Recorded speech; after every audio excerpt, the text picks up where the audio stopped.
Hello everyone, this is Ann Kelly from Young Heart Books and Toys, located on Diamond Boulevard by Westmont Elementary School. I've been asked by my friends at the Community Art Center to share a art-related story time with you as we're all staying at home and have plenty of time to work on our art. Today, in memory of one of our favorite authors and illustrators, Tommy DePaula, I chose the art lesson. I hope you enjoy it. Tommy knew he wanted to be an artist when he grew up. He drew pictures everywhere he went. It was his favorite thing to do. I'm sure it's your favorite thing to do too. His friends had favorite things to do too. Jack collected all kinds of turtles. Herbie made huge cities in his sandbox. Jeannie, Tommy's best friend, could do cartwheels and stand on her head. But Tommy drew and drew and drew.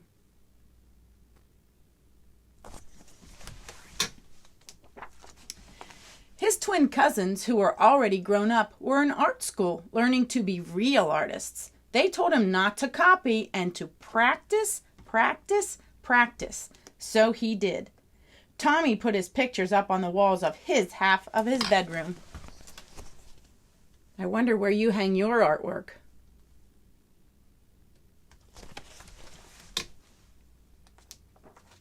His mom put them up all around the house. His dad took them to the barber shop where he worked. Everyone gets to see Tommy's pictures. He's sharing them with the people he loves. Tom and Nana, Tommy's Irish grandfather and grandmother, had his pictures in the grocery store. Nana Fall River, his Italian grandmother, put one in a special frame on the table next to the photograph of Aunt Chloe in her wedding dress. That sounds like a very special place.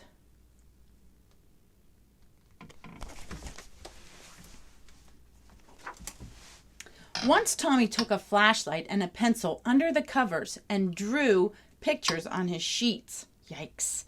But when Mom changed the sheets on Monday and found them, she said, "No more drawing on the sheets, Tommy."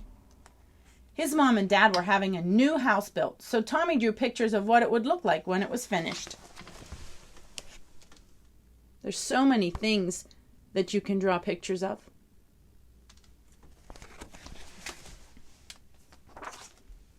When the walls were up, one of the carpenters gave Tommy a piece of bright blue chalk. Tommy took the chalk and drew beautiful pictures all over the unfinished walls. But when the painters came, his dad said, "That's it, Tommy. No more drawing on the walls." Tommy couldn't wait to go to kindergarten. His brother Joe told him there was a real art teacher who came to the school to give art lessons. "When do we have our art lessons?" Tommy asked the kindergarten teacher. "Oh, you won't have your art lessons until next year," said Mrs. Bird. "But we are going to paint pictures tomorrow." That was a little bit disappointed, but I think he can wait till tomorrow.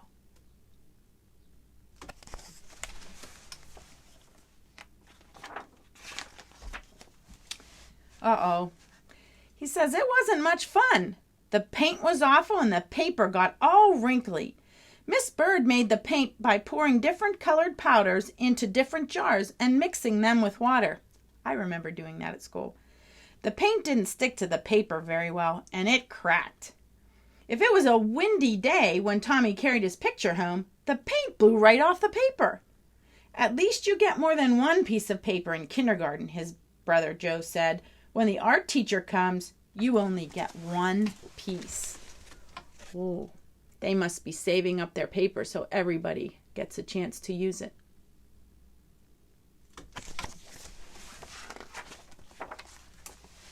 Tommy knew that the art teacher came to the school every other Wednesday. He could tell she was an artist because she wore a blue smock over her dress, probably to keep it clean. And she always carried a big box of thick colored chalks. Once, Tommy and Jeannie looked at the drawings that were hung up in the hallway. They were done by the first graders. "Your pictures are much better," Jeannie told Tommy. "Next year when we have real art lessons, you'll be the best one."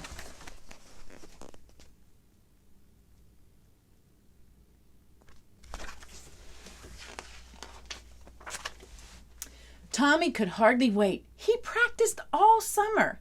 Then on his birthday, which was right after school began, his mom and dad gave him a box of 64 Crayola crayons.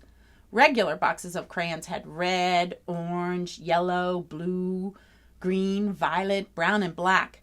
This box had so many other colors: blue-violet, turquoise, red-orange, pink, and even gold, silver, and copper. "Class," said Miss Landers, the first-grade teacher, "next month the art teacher will come to our room, so on Monday, instead of singing, we will practice using our crayons."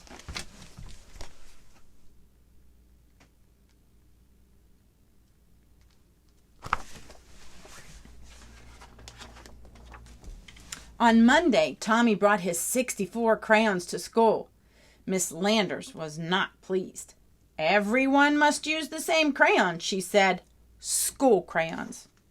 School crayons had only these same old 8 colors. As Miss Landers passed them out to the class, she said, "These crayons are school property. Do not break them, peel off the paper, or wear down the points." Seems like a hard thing to do. "How am I supposed to practice being an artist with school crayons?" Tommy asked Jack and Herbie. "That's enough, Tommy," Miss Landers said, "and I want you to take those birthday crayons home with you and leave them there." And Joe was right. They only got 1 piece of paper. I think he's disappointed again. He had bigger ideas, didn't he? Let's see what happens. Finally, the day of the art lesson came. Tommy could hardly sleep at night. The next morning, he hid the box of 64 crayons under his sweater and went off to school. He was ready. The class door opened and in walked the art teacher. Miss Landers said, "Class, this is Mrs. Bowers, the art teacher. Patty, who is our paper monitor this week, will give out 1 piece of paper to each of you. And remember, don't ruin it because it is the only piece you'll get. Now pay attention to Mrs. Bowers." This sounds stressful. 1 piece of paper, no mistakes. Everybody makes mistakes and like to start over sometimes. "Class," Mrs. Bowers began, "because Thanksgiving is not too far away, we will learn to draw a pilgrim man, a pilgrim woman, and a turkey. Watch carefully and copy me." Remember what his cousin said? Don't copy. Copy? Copy? Tommy knew that real artists didn't copy. That was terrible. This was supposed to be a real art lesson. He folded his arms just like that and sat there. "Now what's the matter?" Miss Landers asked. Tommy looked past her and spoke right to Mrs. Bowers. "I'm going to be an artist when I grow up, and my cousins told me that real artists don't copy. And besides, Miss Landers won't let me use my own 64 Crayola crayons." Tommy's sharing his feelings. It helps people understand, and then you can work through a problem. "Well, well," Mrs. Bowers said, "what are we going to do?" She turned to Miss Landers, and they whispered together. Miss Landers nodded. "Now, Tommy," Mrs. Bowers said, "it wouldn't be fair to let you do something different from the rest of the class. But I have an idea. If you draw the pilgrim man and woman and the turkey, and if there's any time left, I'll give you another piece of paper, and you can do your own picture with your own crayons. Can you do that?" "I'll try," Tommy said with a big smile. See, they helped him solve that problem.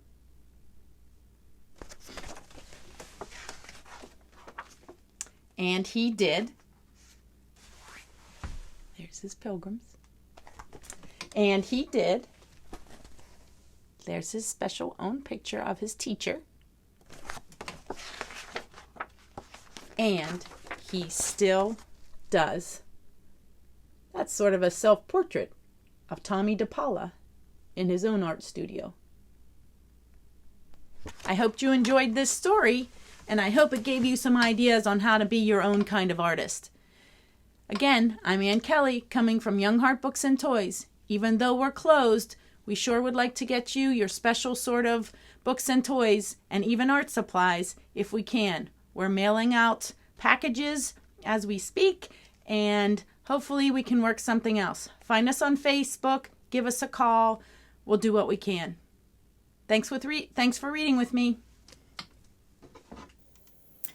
Oh, Miss Ann, I love that book.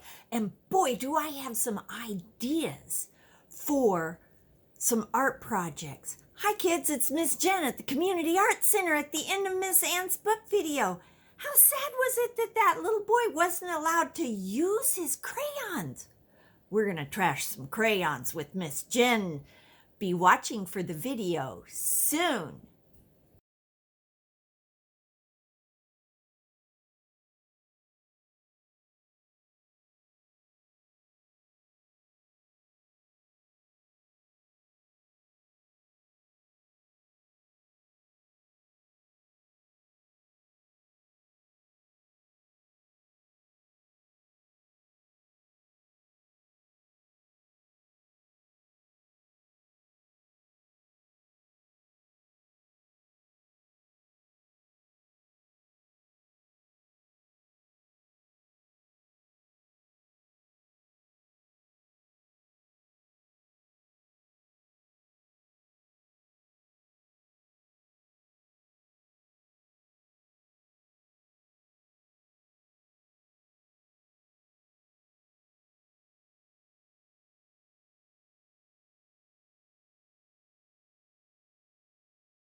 So to do the bunny head, you're going to take a fuzzy sock that I scored this at Walmart. They were 2 pairs for $1. I was pretty excited about that. And you're going to cut the fuzzy sock off at the heel. You want to leave just as much as you can, but get that elastic in the heel off. And people, I live in a real house. There are people, who knows what's going to be walking through. I'm going to measure this on my little guy here. Oh, that's adorable, even just like that. If you don't want to do bunny ears, but you want to use a sock, you can just take a grocery bag, stick it inside of that, and kind of let it flop over. Oh, that's cute as can be. But who doesn't want a bunny?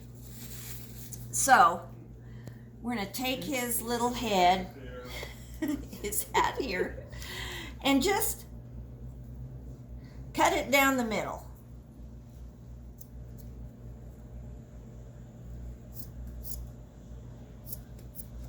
Into 2 halves.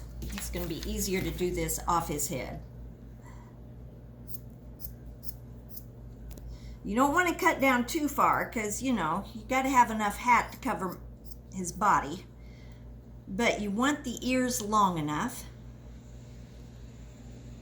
What is it with my scissors? It's almost like these are my crafty scissors that get used for everything. All right, so you end up with ugliness that looks like that. Now, oh, you know what I discovered? Silicone finger protectors. For those of us that have burned the fire out of our fingers for a lot of years, these are a lifesaver. So now I'm just going to take glue gun and glue this closed. Oh, so glad I had that on. Do you see the glue stuck on the side of that? That would have been bad. All right.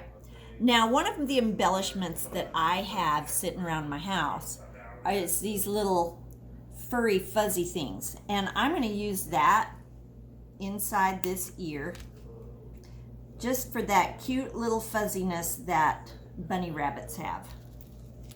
This piece is a little long, so this stuff goes everywhere. So be ready for that.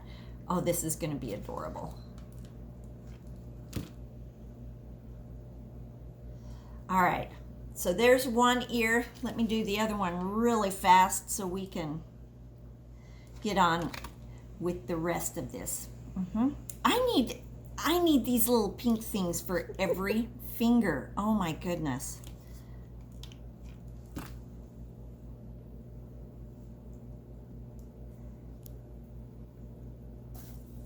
Okay, I'm missing the rest of my pink fuzz. It must have flown away.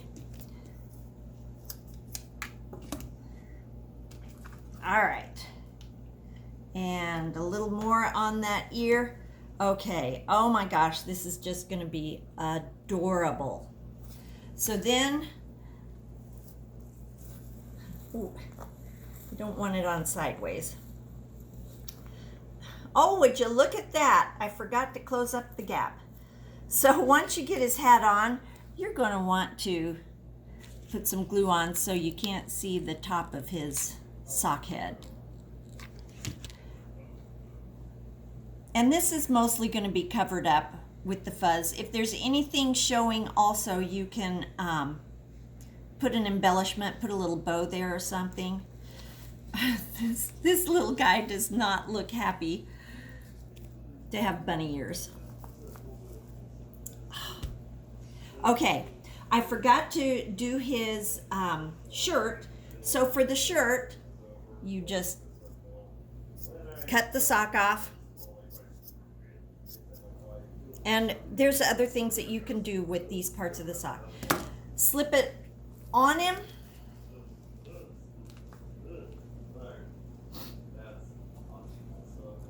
And tack it in place. Just a couple spots of glue here and there so that it doesn't slide around. Now before I tack his bunny ears in place, I want to do the beard. So when you cut fake fur, you always want to cut from the inside, not the fur side. If you cut from the fur side, you end up with a crew cut beard and it just doesn't look right.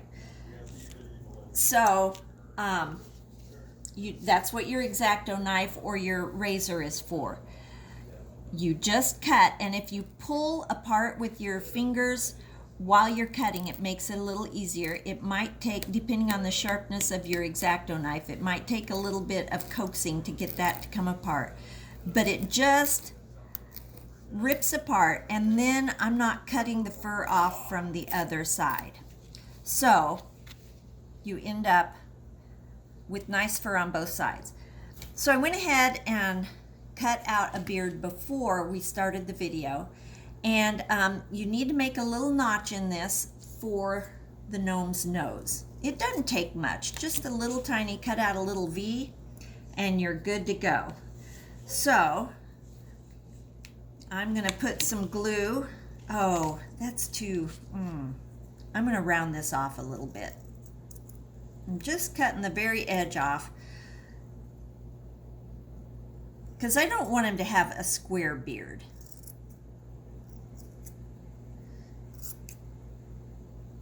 You know, it's hard to talk on a video and do crafting at the same time. There's people that do videos all the time and make it look easy.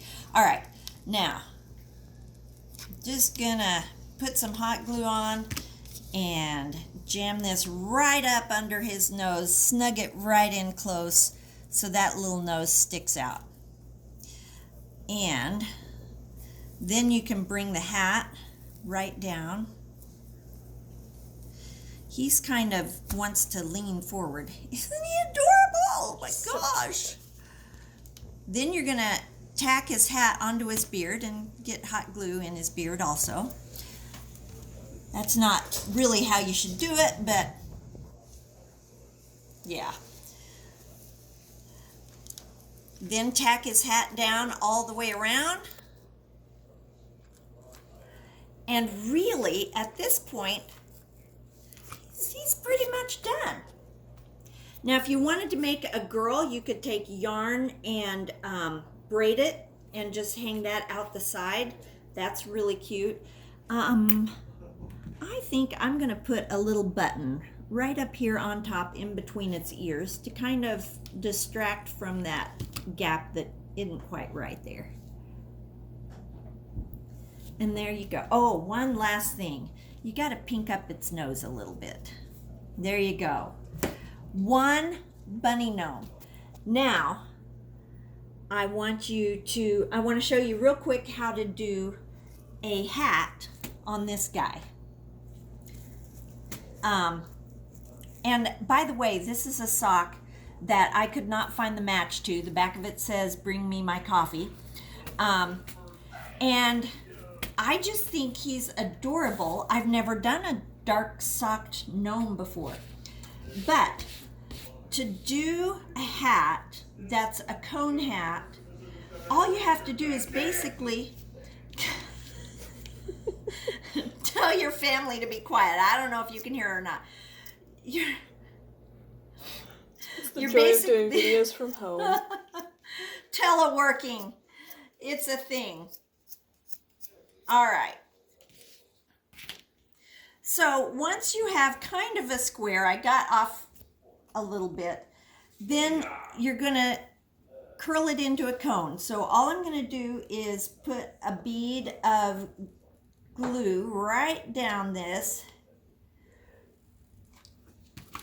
and roll it right into it. So this is how those of us that don't sew live. Loving the glue gun. So then you have a seam.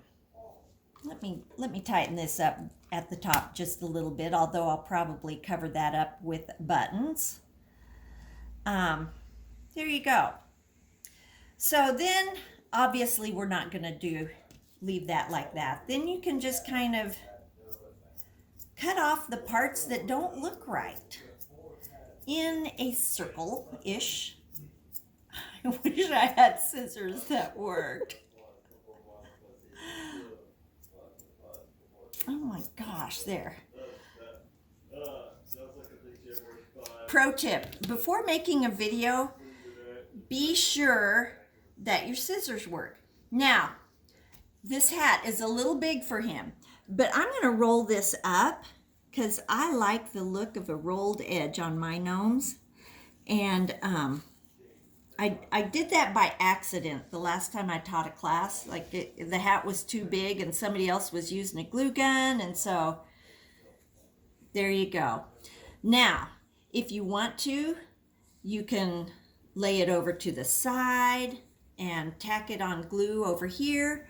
I think these hats look adorable with moss growing up the edge of it. This is some nice Spanish moss that's been, I'm sure, very naturally dyed green, but we're just gonna slap a little glue on that, put a little wooden button right in the middle.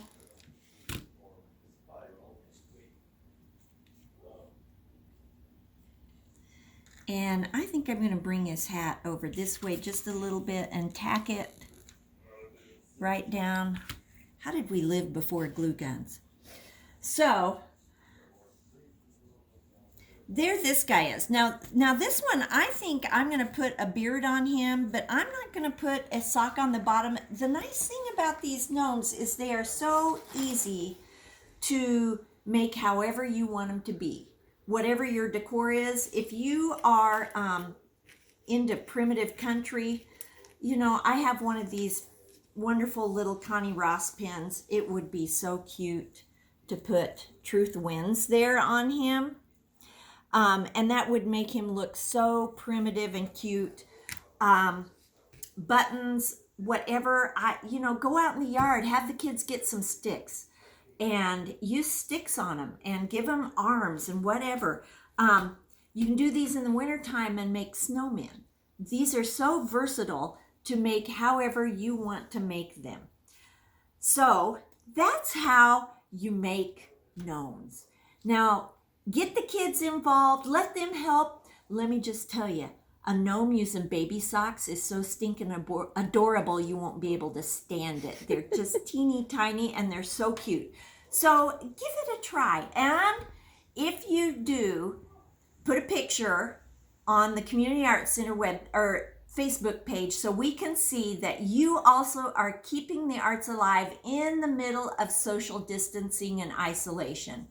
So this is Jen at the Community Arts Center. Thanks for tuning in. Bye-bye.